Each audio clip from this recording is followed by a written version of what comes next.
Jack, back in Vegas, are you getting used to fighting in Las Vegas? Is it enjoyable for you at all? Yeah, I think so. It's nice to get here, and you have the PI close by, great training facilities. So I'm happy to be here in Vegas. I was kind of curious if maybe you didn't talk to him and be like, hey, can we push for like a month? I could fight in London to be a little easier. Yeah, right. And especially without a crowd again, it's not the preferred situation, but I'm here and ready to do the job. Very nice.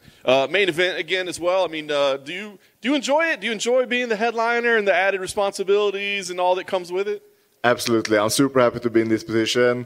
I think, you're privileged as a fighter to be headlining a card, and it means that the UFC are appreciating you and see you as one of their main fighters.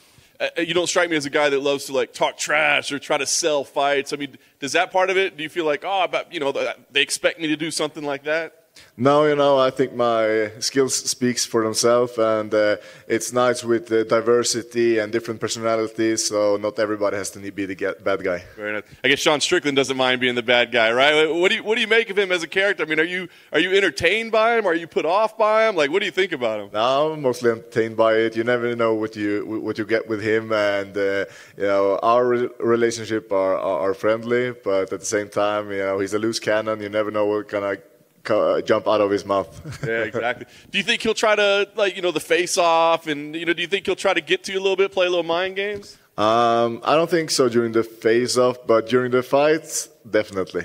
Very nice. All right, so we know about him as a person. What do you make of his skills? Because he's on a nice run and kind of coming to the top of the division. Yeah, he's a guy who has a great record, and in middleweight, he's undefeated. He looks great win streak. So you got to give it to him. He's a guy that always comes forward, full pressure, and most people seem to have trouble to handle that.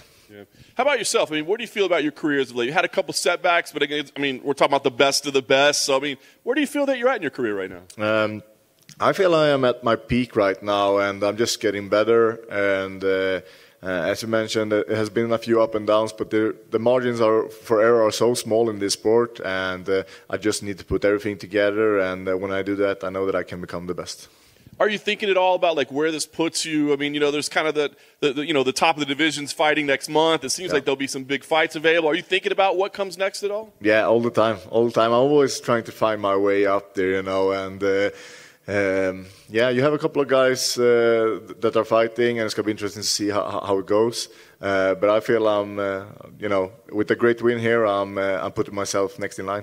Yeah. Do you think you can be #1 contender after this, basically, or even a title shot? I mean, where do you feel? Yeah, if I do a good enough performance, and then it depends on the other contenders, Bronze and Cannonier. How will they perform? Are they going to do an exciting fight or not?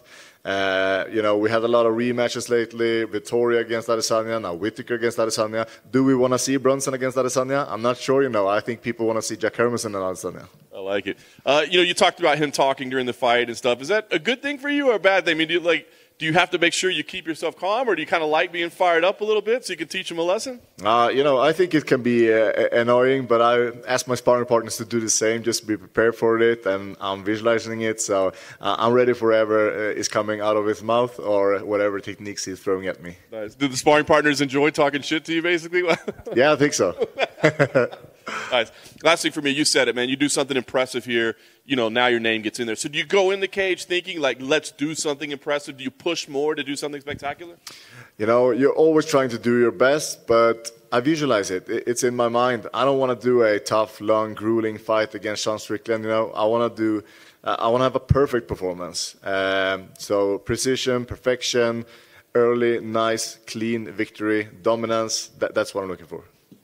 Jack, Sean said that you actually happened to see him last night after he'd finished sparring and that he felt he didn't look very threatening. Did you see him and did you think he looked threatening? He didn't look threatening, but I know what skills he possesses and what he's going to bring. And I'm sure I'm not very threatening as well. Is he one of those guys where you kind of almost have to accept the fact that he might stick around because he's tough and durable, so you can't think, well, I'll go in there, get rid of this guy. You have to sort of mentally prepare for maybe 3-4 rounds. Yeah, definitely. You always have to be ready, and he's extremely durable, hard to finish. I think he only was finished once. So he's not an easy guy to get out of there. But at the same time, I think that that motivates me to be able to do that nobody else is able to do. So yeah. What was the most upsetting or insulting thing a training partner said to you during sparring? I don't know, man. I think I just let it pass by, and focus on the test, and that's what I'm looking forward to do on Saturday night as well. You didn't hear something and you think, I'll hold that against them forever, and next time you sparred them, you're like, oh, I remember you said that. No, but I managed to shut them up. Congrats.